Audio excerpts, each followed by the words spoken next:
Let's talk about all the stuff that is going on with YouTube nowadays. But before I start the video, full disclosure, everything I will say is not by any form a legal accusation. These are just opinions. I'm just using logic and common sense to give to this whole situation a reason. We start with the basic assumption that YouTube doesn't share the same interests as the big YouTubers. Companies and in general all the players in the game of economy have their own interest, personal interest, that is making profit. In particular, YouTube uses this kind of content creators, commonly called YouTubers, in order to attract as many viewers as possible in order to sell ads. YouTube depends on the content creators in order to attract viewers, and YouTubers needs the company YouTube in order to make real profits, make their content transform into real cash. But by any means they don't share the same goals. YouTube in fact doesn't care on the personalities. Whichever people can bring the company money is well accepted, and he will have a privileged position in the company. If she or he cannot generate money anymore, they won't care about him anymore. So once this basic assumption is settled, let's dive into the topic. So the YouTube company, to be more precise, the administrators of the company, they need to deal with three main forces in the world of YouTube. The first and most important and powerful part are the viewers or the users, because they are the ones that provide all the engagement and all the views to the content creators in order to make them have a profit. They are also an unstoppable force in order to choose which persons can be on the top of the fame and which others they will let them fall. This is a very huge responsibility. Maybe not all the people are aware of that. Individually considered they are not so powerful, but once they merge into this blob, into this mass that is called the YouTube community, they have a great deal of power. With this particular party of the YouTube community, the administrators cannot do anything. They totally rely and depend on them in order to make their profits and their jobs still available. So they have absolutely almost no power on them. Maybe some offensive users can be banned, but it's better for them to leave them be and just let the other community members to deal with them. A good strategy here is to let the community select and cleanse their own not welcome members, and no one, not the YouTubers, not the administrators of YouTube company, can say anything to them. The second force that they have to deal with are big YouTubers. I'm talking about usually people with more than a few million subscribers. Since all these demonetizing videos that are not ads friendly affected also YouTube that has 1 million, 2 million, 3 million subscribers. So I guess that the YouTube administration has raised their shot. They are reaching new ambitions on this company, since they are also hitting YouTubers that has a considerable audience still, but the ones that have a huge subscriber base, like PewDiePie, Markiplier, Smosh, also they can't be touched as well. They are the untouchables, quite as much as the YouTube community, since they are not affected at all, at least from what we have seen, because YouTube can touch its most profitable content creators such as them. These big YouTubers are protected by their huge fan base that sometimes, like PewDiePie, can reach like the same number of people as almost a country. So whenever YouTube maybe try to monetize their content on or toggle a video of them, give them a copyright strike, they'll have to deal with with millions of people raging at them, so they're not very likely to start a beef with all these big YouTubers. Such huge YouTube channels, they earned a sort of special protection against all the other policies that YouTube can give, like harassment or, for example, being advertiser friendly. They don't seem to be affected by this. They still continue to use bad language or talk about the topics that maybe not very so-called advertising friendly, but they still earn money from it. I don't know if they are actually have been unmonetized, but I don't really think so. This privileged category rely mostly on the YouTube community, the users, in order to maintain this special position and sort of levels of power of this whole company, all this industry. And so that leaves us to the third party in the game, that are content creators, smaller ones like me. The range is like from YouTubers that have a very, very small channel like me to people that have a few hundred thousands or maybe a million or two. In this situation, they are the ones that are affected actually by the policies of the YouTube guidelines, for example, or the unmonetization of the non-advertiser friendly videos. These are the ones that most easily YouTube can impose their judgment and enforce properly their actual policies. And we, as I insert myself also in this category, we don't have enough much power in order to oppose this. That creates a certain of two classes of YouTubers, the ones that can afford to break the rules and those who cannot, because they are not supported by such a large amount of people. And so YouTube is enforcing now these new policies. They say they are not so new because they made them some years ago, but so far nobody really respected them. And so at some point they showed up and said that they need to be enforced, and they started taking action in this sense.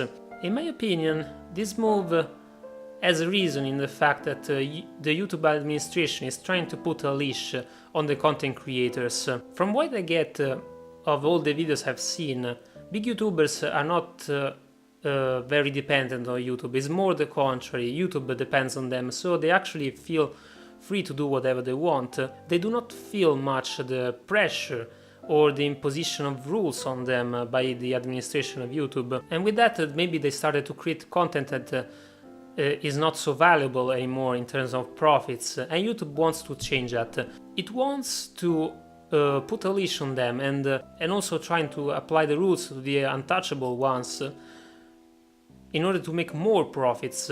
They're creating sorts of standards of videos that are the most profitable, the ones that collect and can be seen by the more people. That includes also younger audience, like children. Maybe they are not, because normally they are not allowed to watch videos that are age restricted, even though it's quite easy to bypass the rules. So they want as many people as possible to be able to watch the content that their workers create. And with that, they need to clean up all the content that might not be suitable for the bigger audience they're trying to reach. So no more cursing, no more talking about real world news that some sort of way are negative, like wars, rape, anything like that. So now anything that could give a negative impact on the viewer is banned. At least is banned from making profits. And for some people it's actually being banned from YouTube, since many have their income only coming by YouTube ad revenue. So it's kind of like monetizing their content is saying the same thing as firing them from a job. I think this is the economic strategy that YouTube is doing by this. Basically, they are trying to gain more money. That's pretty clear. They are a company, they want to earn more money. In order to do that, they need to enlarge their audience. I think there are several issues, and I'll try to give a response both in moral judge and also in economic judgment. Speaking on ethics and moral judgment, I think this deals much with the freedom of choice. Nowadays it seems like all the media, not only YouTube, but in general all the media have to give only cleaned up news. They can't be much precise, they cannot be crude, real. And this is a huge deal, since many people actually rely on these news sources in order to form their opinion on the stuff that is going on around the world, by kind of filtering all this content, trying to put away all the stuff that can give it cannot give a negative impact. It's just the real impact. Every person deals with it in different ways, but they have the right to know what's going on actually. If I want to talk about people getting robbed or getting murdered, or wars that are coming, or terrorism, why can't I do that and also trying to make a living out of it?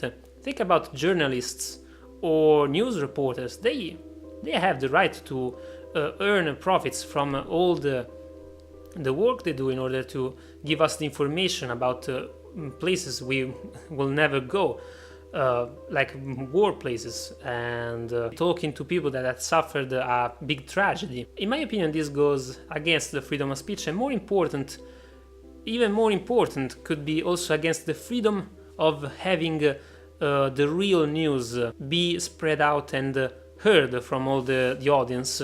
Children can be also very prepared in order to deal with tragedies. Maybe it's not so appropriate to talk with them about this until they're properly mature, and this is not something referring to age, but it's a matter of education and also the knowledge that the kid has. But at some point we grow up and we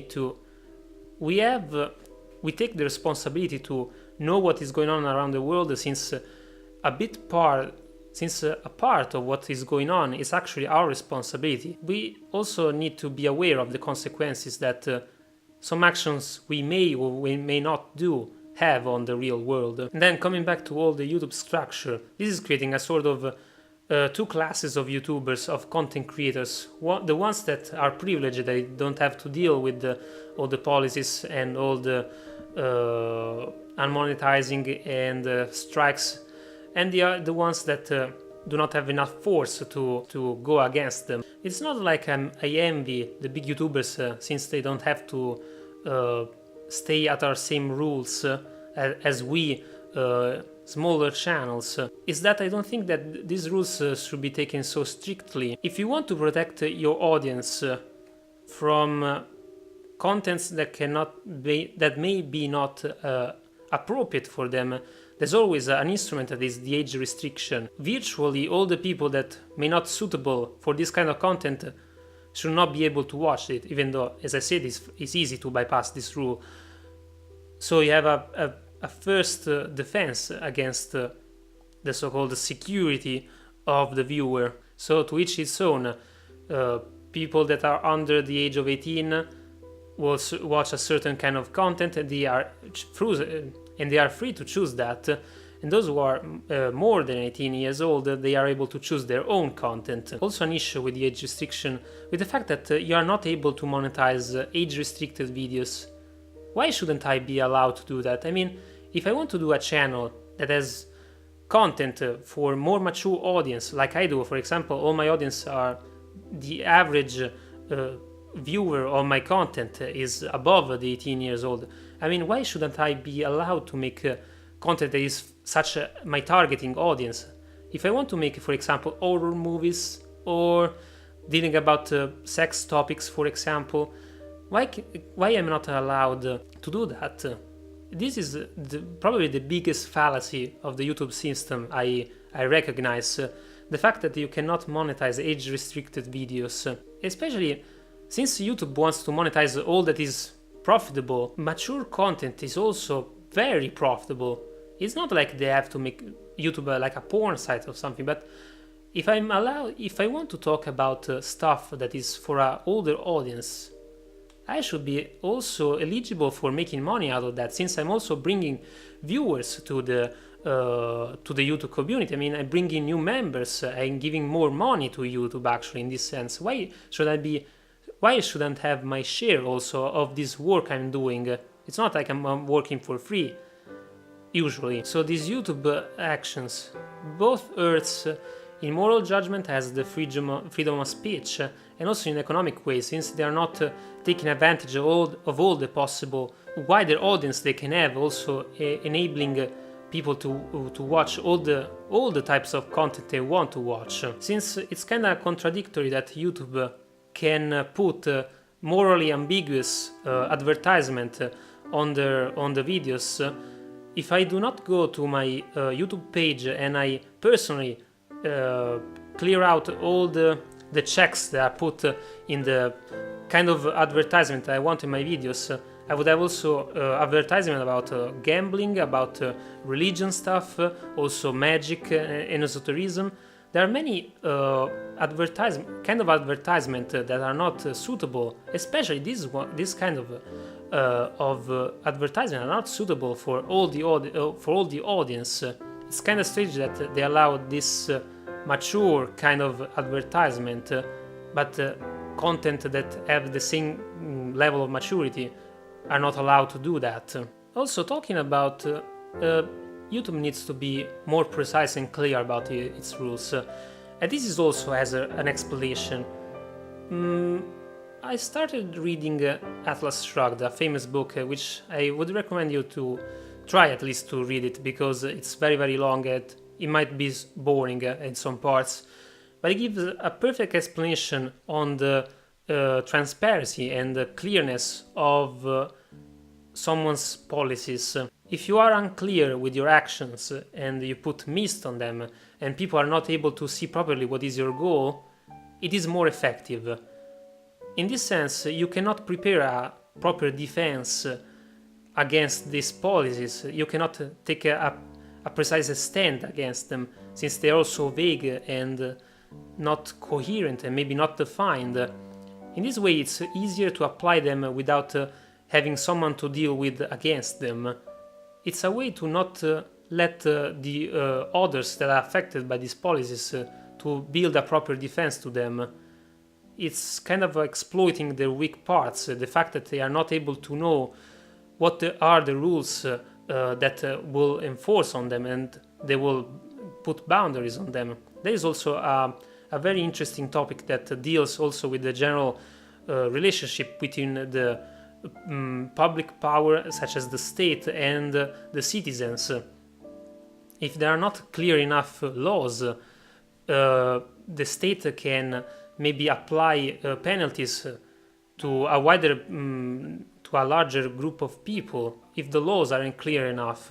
One of the most basic principles of a state, and maybe in this case YouTube company, is that to be able to provide the precise and clear rules on that. From all of the things I've said, maybe I put YouTube in a bad spotlight, even though in the economy movements and managements there is no actual good or bad. There are only choices that make you profits or make you losses, make you have profits or losses. YouTube is neither good or bad. It's just doing whatever the administration group thinks it's right to in order to gain more profits. Viewing this situation from a positive point of view, actually YouTube is trying to warn the content creators, saying, for example, to not use certain kind of tags like war, rape, or stuff like that, or maybe not put them also in the titles to not grab so much attention from them. Maybe in a way it's a sort of move in order to also kind of defend the content creators. It's basically saying, if you do not put these, I will still allow you to make money, even though if you talk about them, just don't make these topics so clear on the outside. Just if you want to talk about them, but do not make them external to the video. Just talk about it in the video. It still leaves the plan that YouTube wants to put more leashes or have a stronger grip on the content creators, and it's trying also to reach the heights of the YouTube palace, as we can say, with the biggest YouTube celebrities. My advice for YouTube, since these rules won't change almost anything, since the strong enough YouTubers won't follow these new rules, maybe the YouTube community also at some point will stand up also for the smaller YouTube channels, maybe such as mine, for example, in order to make them avoid also these policies. They the community can force YouTube to change their rules. So in this sense, the new enforcement of the rules will not have effect, since the community will probably react to that and will prevent YouTube from spreading this even further. Just leave all the content creators free to do whatever they want, since it will be the community the best judge for its own content. Since if a creator goes too far, is racist, harasses other people, there will be chances that the fan base, if they're smart enough, or the other fan bases will purge it by themselves out of YouTube. It's a kind of inside police department. The community chooses the ones who can stand in there and the ones who have to leave. So the best judge for the content of the creators are the YouTube users. Then I would suggest you to allow also monetization for age-restricted videos, since I'm not so much of an adult, but we adults, we want to have our content also for us. We content creators that do more mature content want to be able to live on that in a kind of faraway hope to make a living out of YouTube. I want to make money out of our work for a more mature audience. Many of the viewers of YouTube now are growing up and they want more adult videos, in the sense not of porn, but more adult videos in the sense that more mature content or stuff that is more real, and they have the right to have a more mature content. In the very end of the video, I want to also give a response to GradeAUnderA's on this topic. In a video he made a while ago, a week ago or so, he pointed out that advertisers, company owners, would not want to put ads on a video that talks as not so friendly content like wars, rape and stuff like that, foul language and so on. I don't think that it's true. In fact, advertisers basically care more about fame than actually ethics or moral content of the places they put the ads on. If you have two kind of videos, like one which will talk about, I don't know, games for kids, and a video that talks about war and the tragedy of war, as long as the war video will have much more views and fame, the advertiser will be more interested in putting ads on the most famous videos, regardless the content. The word advertiser friendly do not make sense, since advertisers want their ads to be put on famous videos, regardless the content. Advertisement may also work better with morally negative content. Especially we had the example of a famous Italian politician, Berlusconi, and also Trump in these days. All their fame, all their political campaign is based on bad behavior and also bad content of their moral choices. But because of that, they are so much famous, and they had the chance. Berlusconi became Prime Minister of Italy for a very long time. Also, Trump has a very good chance of becoming President of the United States. And their whole campaign is based on bad behavior and foul language and racism. And this proves that it doesn't matter the content of the video on which you put ads to be profitable or be advertiser friendly. It only counts the fame that it can reach and the number of people that will be assisting. And so I hope that this video made some sense for you. I hope I didn't just confuse things even more for you. I would really like to know your opinions on this topic. Please be free to leave a comment on that. We can discuss it also in the comment section. And I thank you very much for all the time you spent on watching this video. And we will see each other again in the next one I will make. Good night and good luck.